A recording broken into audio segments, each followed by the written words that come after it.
Please don't be distracted by what you are seeing in media, what you are seeing being released. I know you see a lot. I'm hearing a lot about Beyonce and her new single Church Girl. Please don't be distracted, because Beyonce is only doing what her God has instructed her to do. But who is not being obedient is the people of God.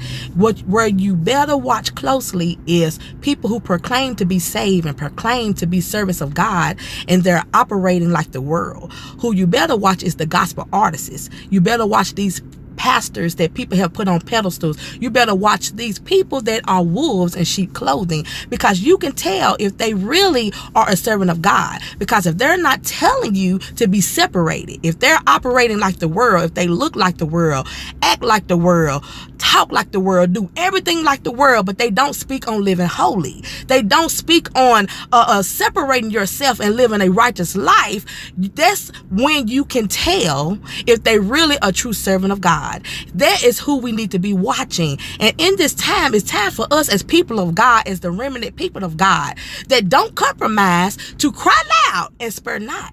It's time for us to rise. And I know that many of the voices that speak holiness are being hidden. Many of the voices that is speaking for us to live like God require us to live, you are not hearing those voices. But I become to tell you right now that those voices you are going to be about to hear, God is finna shut the mouth of every deceiver. He's about to shut the mouth of every Jezebel spirit, every spirit that is not of God. He is getting ready to shut the mouth. So I came to tell you to be not distracted by what you see. Stay praying on your knees, stay fasting, stay doing what God has told you to do, because what is going to happen, you're going to see more and more being exposed. More things are about to come to the light. So don't be distracted. Stay prayed up, people of God.